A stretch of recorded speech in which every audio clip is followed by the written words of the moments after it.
Hey there, welcome to day 2 of the Prepare Your Horse for the Flying Changes in 5 Days challenge. Again, I'm Shanna Ritter, I'm Thomas Ritter. and this is day 2, like I said.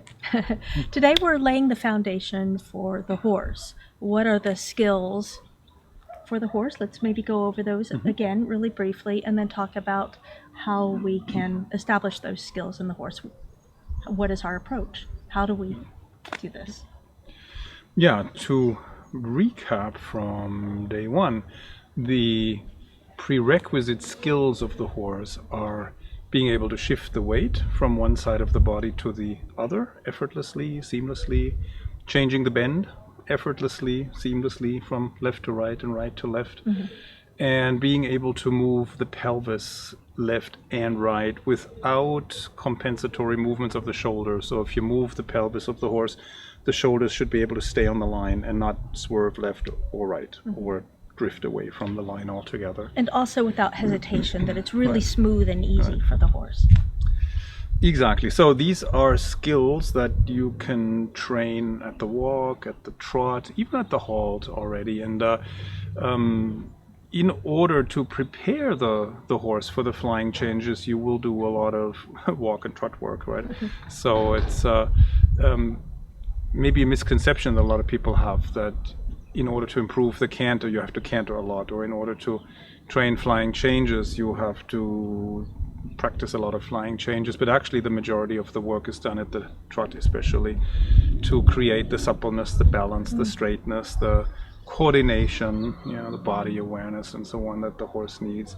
And then you implement it at the canter. You take these skills with you into the canter, you test them in the canter, and then you have a systematic progression from slow to quick and from simple to complex. And then by the time you're practicing these things in the canter, the horse should be very familiar with them, so it's not very difficult anymore.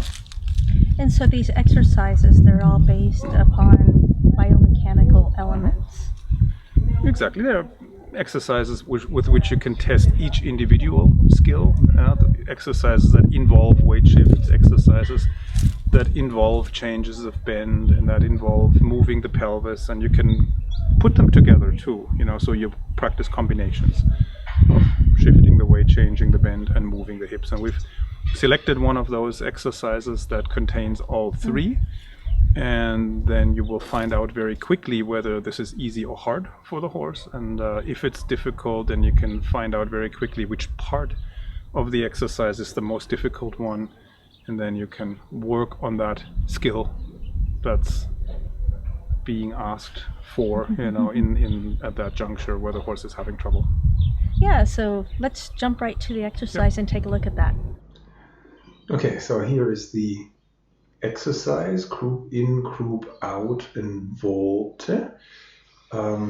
It's a great exercise to supple the hips and the shoulders and the spine as well. It really addresses the whole body of the horse.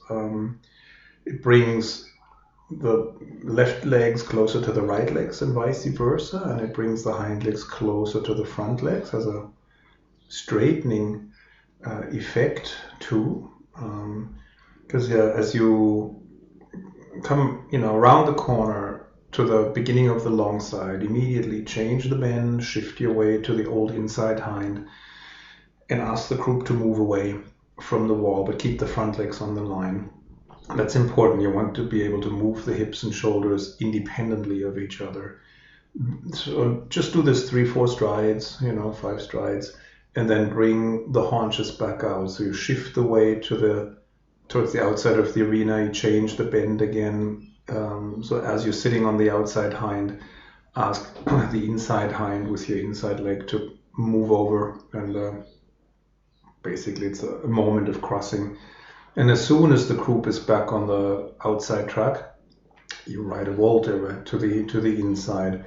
So you're bringing the weight of the forehand of the shoulder closer to the inside hind leg, and so you're reducing the distance between inside hind and outside front, which always has a straightening effect.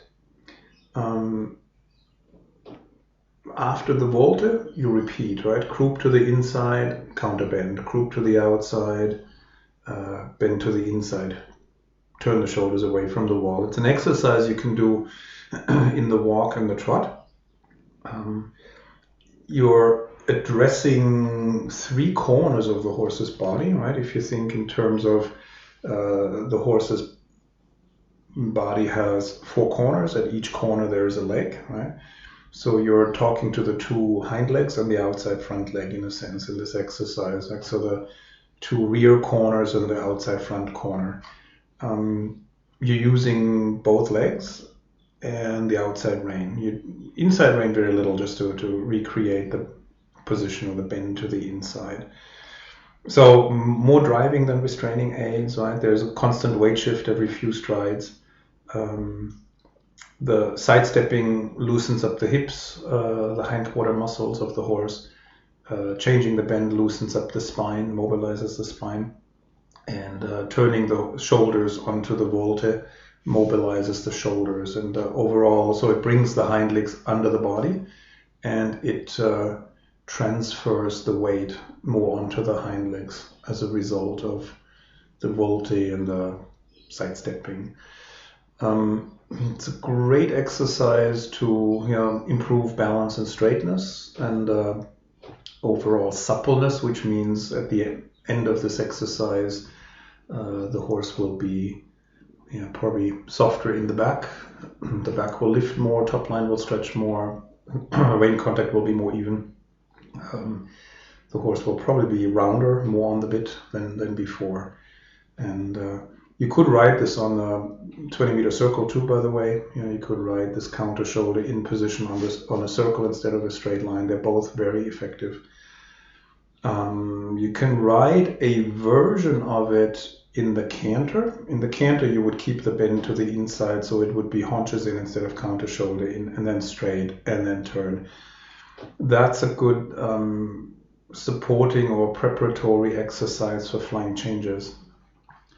Because in the flying changes, it's important that you can move your hips and shoulders separately from each other, that you can shift the weight inside, outside, from one hind leg to the other, and that you can change the bend. Right? So it already contains all the ingredients of the flying change. And if you practice this without changing leads, you get the horse thinking along the lines that you will need for the flying change, and you will create the suppleness in the body that you need for flying changes.